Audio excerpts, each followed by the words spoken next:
the Victorian Institute of Forensic Medicine in Melbourne, and I'm talking with Briony Murphy, who is a PhD candidate at Monash Uni. Briony, thank you for your time. Hi Kate, thanks. You've written a perspective for the MJA on voluntary euthanasia, but it's interesting to me how you came to write this. Can you tell us a bit about the research that you were doing and what that involved? Yeah, well, my PhD project is actually looking at intentional caused deaths among nursing home residents, which includes suicides, and I also look at resident-to-resident aggression, which is a whole other issue. Yes, it is. But the suicides in particular was probably the largest group of cases that we looked at, and I was looking at cases from 2000 to 2013. And so it involved using the National Coronial Information System to identify those cases, and then I actually travelled around Australia to the different coroner's offices to review the physical coronial file, which had all of the additional information that I wasn't able to get from the NCIS.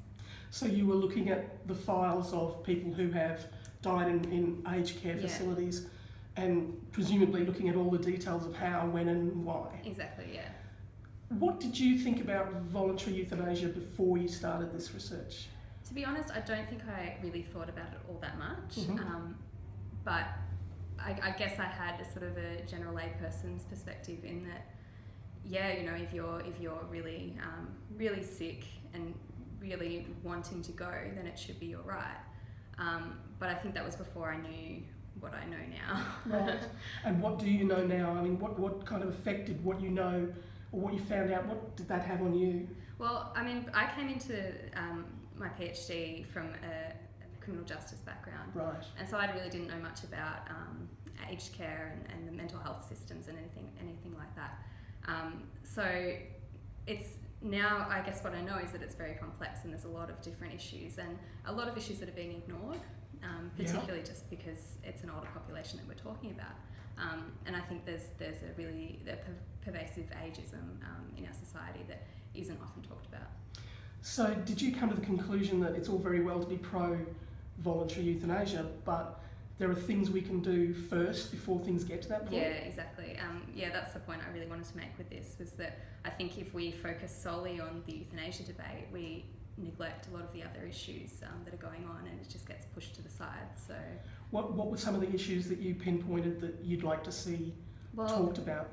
Depression is a really big factor for suicide prevention, but particularly when you're looking at mental health services for older adults living in nursing homes, then there's definitely a lot more that can be done there. Well, the main reason that I sort of wrote this is that I felt a sense of responsibility to voice my view. These are cases that come across the coroner's desk individually, and so I'm probably the only person in the world that has been able to review these collectively, and I just felt a sense of responsibility to contribute my knowledge to the debate, I guess. I mean, the international literature is really small. I did a systematic review on it, and there are studies from the US, but this study that I'm doing will actually be the largest group of suicides that anyone has ever looked at in this population. And when you couple that with the fact that suicides among older adults, they have one of the highest suicide rates in the world for people aged 85 and over. We have an ageing population as well, so it's surely this is something that's going to be an issue of concern in the future. So it's not just the mental health issues, it's the quality of life in general in a nursing home. And so one of the major sort of stresses in these people's lives was physical health decline, which obviously as you age that's a major concern. But I guess it's helping people to manage those issues rather than just sort of going, oh well, you're old, you're in a nursing home, that's life. Yeah. Surely there's things that we could possibly do to help those people. I mean, in my reflective piece, I talked about the two extremes. There's an older lady who was a euthanasia advocate for most of her life, and she had decided that that's what she wanted to do, and we don't have a legal avenue for that in Australia, so she had to go about it in a really horrible way. But then you've got the other side of it with someone who's struggled with depression for years, and maybe they actually would have really benefited from this being identified earlier, things being so prevention strategies being put in place. Yeah. It's really difficult for a lot of people in general to identify someone who may be thinking about suicide. But even in the older population, it's even more difficult, especially older males. Do you think even with the best care in the world and the best quality of life in the world, do you think there's a point where some people might just go, okay, I'm done? Yeah. I think you're right. Like, I think that's the thing.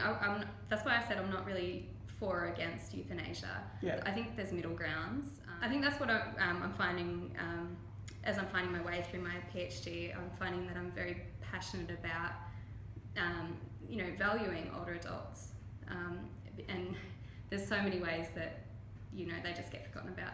So I'm looking at injury prevention, and we deal with injury prevention very differently. Yes. For different age groups. So if you're talking about a playground and a child hurting themselves in the playground, well then we're talking about injury prevention. Then we're doing everything we can to make sure that never happens to another child. Yeah. But as soon as you're talking about suicide prevention in older adults in nursing homes, then we're talking about euthanasia. We're no longer talking about injury prevention. Yeah. The conversation changes. Yeah, you're right. There should be a middle ground about jumping from ignoring them completely to helping them kill themselves. There's got to be something in the middle. Exactly. Yeah.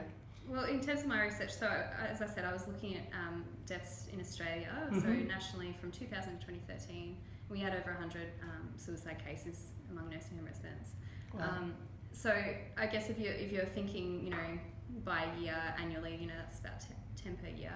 Yeah. It doesn't sound like huge numbers, but then when you look at the fact that we need to prepare ourselves for an influx of older adults requiring aged care services, and depression is something that was very pervasive. Some of the other things that really came to play was obviously the physical health decline was a really big thing, and for some people it was just being in a nursing home, which was really concerning for me. Yeah. And studies have looked at whether the time point between being told that you need to move into a nursing home is a really dangerous period for suicide among older adults. We were able to see from the notes that people had left and some of the other investigative details in the coroner's documents that was a really big factor, just being adjusting to life in the nursing home. Losing their home, I guess. Yeah, and there's a lot of things associated with that, the personal loss. Is there a loneliness factor too? Definitely, yeah. So isolation. I think that was one of the things that really got to me is that there's a lot of people that are dying alone and they become estranged from their families for various reasons. And this isn't everyone, but it just, there were a lot of those cases that I saw, and it was just a really sad sort of end. When I do talk about my research to other people, the first thing that they want to tell me is the negative experience that they had with a nursing home with someone that they loved. Yeah. And I hate hearing that story, and I don't understand why we can't do something to change that. Like this, I always say, it's a man-made system. It's something that we created as part of our society to deal with. There's so many reasons that it's come into place. Yeah. We struggle to be able to put the right people in the right job, give them the right amount of money to make sure that things, that they receive the right amount of training and everything. It could be so much better. I think there's so much room for improvement. The community constantly has this perception of nursing home. Nursing home equals bad. Yeah. Don't want to go there. Yeah. And I think there's a lot we could do to change attitudes, because I think that will even reduce that transition anxiety for people moving to a nursing home. Yeah. It's the same with retirement. Retirement is not the end of your life. It's the start of the next chapter. Yeah. And I think that can be the same for moving into an aged care service. It's something that may need to happen. Yeah. It doesn't have to necessarily be a traumatic experience. Thank you for your time. No worries. Thank you.